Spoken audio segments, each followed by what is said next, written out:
विश्वाभूतानी, माया के भी पाद हैं, अंश हैं।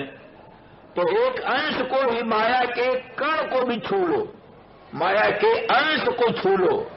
माने माया का चरण स्पर्श किया, माया का चरण स्पर्श करने से ही बड़ा स्वामित्व भूल जाता है, अनंत ब्रह्मांडाधिष्ठानता भूल जाती है, सर्वेश्वरता भूल जाती है, परब्रह्म रूपता भूल जाती है, और उस माया का दास बन करके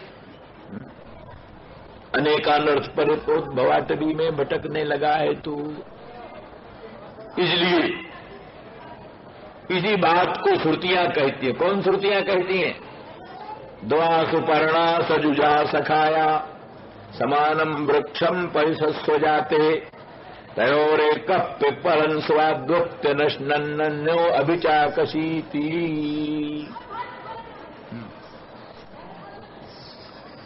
भाई प्रासंगिक की भी व्याख्या करनी आवश्यक है। खाली अगर शुद्ध सीधा इन श्लोकों का अर्थ करें हम, तो कोई सुनने का अधिकारी नहीं, और लोगों की बुद्धि में अन्यथा भावना उत्पन्न हो जाएगी। कृष्ण के प्रति, राधा के प्रति शुद्ध प्रेम भावना न हो करके अन्यथा भावना हो जाएगी। इसलिए कहते हैं कि ये यह गावई चरित संवारे ते ही ताल चतुर रखवारे। तुलसीदास जी कहते हैं ये रामचरित मानस सरोवर जो हमने बनाया है, इसके रक्षक कोई होने चाहिए। रक्षक नहीं, रक्षक हो तो फिर सूकर उकर आकर के इसमें लौटने लग जाए, सरोवर में कोई आ जाए। इसलिए इस चार ताल के चतुर रखवारे होने चाहिए। कौन? जो संभाल कर इस चरित्र को गाते हैं। तो संभाल कर गाना माने इसका असर क्या पड़ रहा है, कि उल्टा तो असर नहीं पड़ रहा है। कथाओं का प्रयोजन है भगवत भक्ति की वृद्धि, भगवत प्रीति की वृद्धि, वैराग्य की वृद्धि, विवेक की वृद्धि, और भगवत स्वरूप का तत्व ज्ञान, यही सब कथा का फल है। अब ये न हो करके कहीं राग की ओर प्रवृत्ति हो, कहीं काम की ओर प्रवृत्ति हो, तो वो गड़बड़ हो, उल्टा है कथा, उल्टी कथा का फल है। तो अगर केवल मात्र सीधा षष्ठी पंचमी करके सीधा अनुवाद कर दें तो फिर काम का नहीं है, हानिकारक हो जाएगा। इसलिए उसका उपब्रह्मण करके विस्तार के साथ उसका विवरण करने से अच्छा प्रभाव पड़ता है, बुरा प्रभाव नहीं। इसलिए ये बीच में श्रुत अर्थ भी, श्रुति पक्ष का भी अर्थ वर्णन करना अत्यंत उपयोगी है।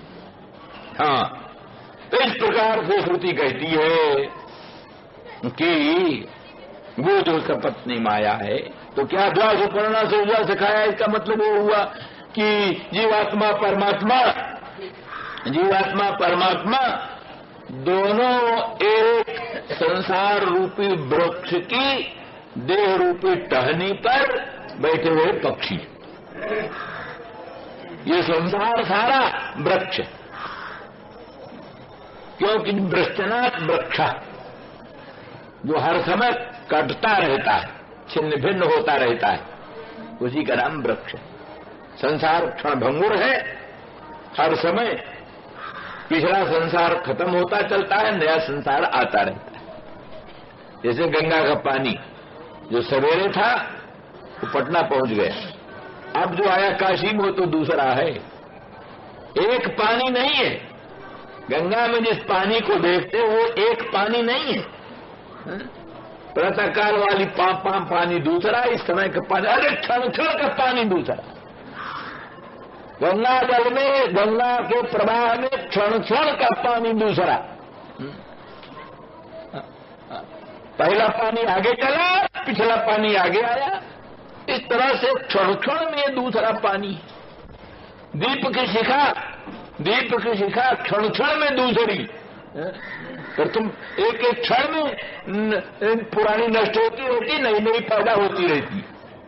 तो जैसे दीपक की शिखा, दीपक की लाइट, दीप शिखा क्षणभंगुर है, क्षणे क्षणे प्रवाह रूप से नवनवायमान होकर आती है, इसी प्रकार से गंगा प्रवाह भी क्षण क्षण नवनवायमान होकर नया नया आता है, पुराना पुराना चला जाता है। इसी प्रकार से संसार क्षणभंगुर है।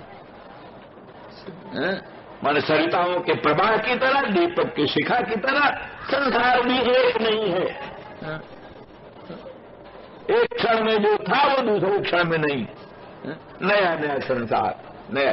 इसीलिए बौद्ध कहते वैराग्य पैदा हो जाएगा।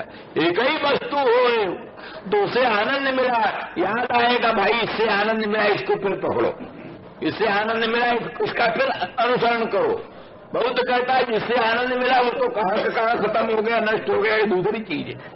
इसलिए संस्कार नहीं है, संस्कार न होने से राग होने का कोई प्रसंग नहीं उठता, क्योंकि क्षणभंगुर संसार, क्षणिक संसार क्षण क्षण में विनष्ट होता रहता है। तो इसलिए जो पहला उपकारक संसार तुम्हारा, तुमको सुख देने वाला, आनंद देने वाला संसार वो चला गया, ये दूसरा है, नया है, तीसरा है, चौथा है आया। इस प्रकार से क्षण क्षण में विनश्वर होने वाला संसार वृक्ष है। इस वृक्ष पर शरीर टहनी शाखा, इस पर रहने वाले जीव परमात्मा दो पक्षी, जीव परमात्मा दोनों विषम नहीं है, सम, विषम नहीं सम, क्योंकि दोनों पक्षी कौन पक्षी है? पक्षी